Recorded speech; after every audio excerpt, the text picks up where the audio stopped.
जय गुरुदेव, जय महाकाली। आप सभी साधकों का जय महाकाली ज्योतिष केंद्र की आपके अपने इस चैनल पर स्वागत है।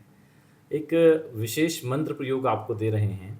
इस मंत्र से चाहे शत्रु आपके ऊपर जितनी भी शक्तियां चला दे, किसी भी प्रकार की क्रिया कर दे, उन सभी क्रियाओं का आप नाश कर सकते हैं केवल मंत्र से ही।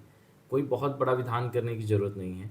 इस एक मंत्र से संपूर्ण नकारात्मक शक्तियों का नाश हो जाएगा और जिस क्षेत्र में आप रहते हैं उसके क्षेत्रपाल आपके सहायक हो जाएंगे। देखिए, हर जो आप नगर, गांव, शहर में रहते हैं वहाँ के अपने एक क्षेत्रपाल होते हैं।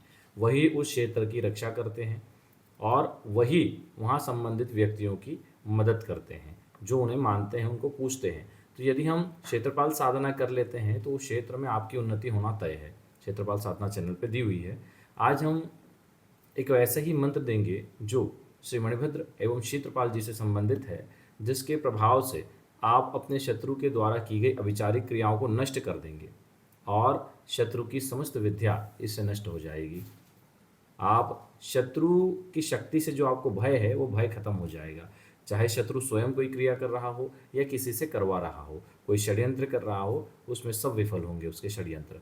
तो इस मंत्र का प्रयोग बहुत आसान है, आप लोग आसानी से कर पाएंगे। उससे पहले जीवन की विभिन्न समस्याएं हर व्यक्ति की जन्म कुंडली से संबंधित होती, इस चीज़ को समझ लें। अगर आपकी कुंडली में छठा भाव पीड़ित है तो कर्ज, बीमारी और शत्रु बढ़ते हैं। भाग्य का भाव पीड़ित है तो भाग्योदय नहीं होता। इनकम का भाव पीड़ित है तो लंबे समय तक मेहनत करने पर भी अच्छी इनकम प्राप्त नहीं होती। तो जन्म कुंडली में ही अपनी सारी समस्याएं और उनके निवारण उपलब्ध होते हैं। अपनी कुंडली का विश्लेषण प्रत्येक व्यक्ति को करवाना चाहिए, जिससे आप इन समस्याओं से पार पा सकें।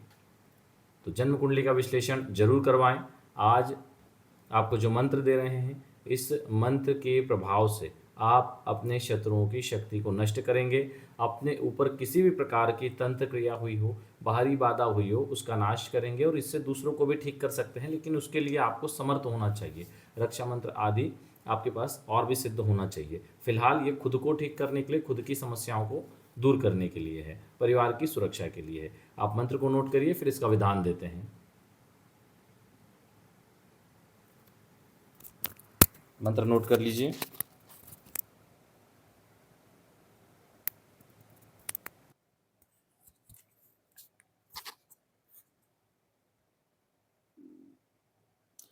देखिए, इस मंत्र को करने का जो विधान है वो 21 दिन का विधान है। वैसे इसको सवा महीने करें तो ज़्यादा अच्छा है, नहीं तो 21 दिन तो कर ही लें।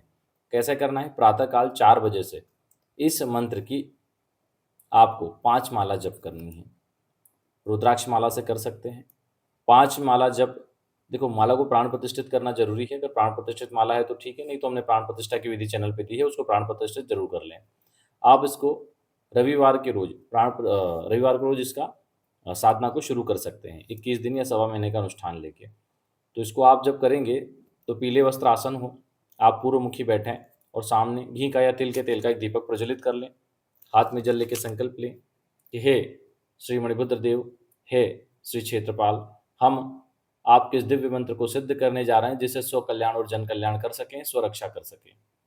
ऐसा संकल्प लेके जल छोड़ दें, दीपक का पूजन करें एवं नैवेद्य के रूप में कुछ भी मीठा या घर में जो बना हो या फिर कोई मीठे चीज़ या फल हो वो रख दें। और उसको करने के बाद में आप इसकी 5 माला जप कर लें। गुरु दीक्षित हैं तो 1 माला गुरु मंत्र, 1 माला गणेश मंत्र करना अनिवार्य है और फिर इसकी 5 माला जप करें। प्रतिदिन यही है, जो भोग रहेगा उस भोग को स्वयं ग्रहण कर सकते हैं, नहीं करना चाहें तो नदी में प्रवाहित कर सकते हैं। दोनों ही ऑप्शन है, खुद कर ले तो ज़्यादा अच्छा है। इस प्रकार आप इस साधना को पूर्ण कर सकते हैं। जब भी आपको लगे कि कोई विचारिक कर्म हुआ है, आप पीली सरसों लें, इस मंत्र को 21 बार पढ़ के फूंक मार दें। एक साथ कटोरे में ले लें, फूंक मार दें, उसमें सर के ऊपर 1 बार मंत्र पढ़ते हुए घुमाकर आग में डालें। 1 बार सर से पैर तक 7 बार उतार कर मंत्र पढ़ते हुए उसको आग में डाल दें। इस प्रकार कर देंगे तो तंत्र बाधा नष्ट हो जाएगी। कोई बाहरी क्रिया आई है वो नष्ट हो जाएगी। वापस जाने का रोल नहीं है, क्योंकि वापस जाएगी तो शत्रु वापस भेज सकता है चीज़ों को, तो ये नष्ट ही कर देंगे उनको।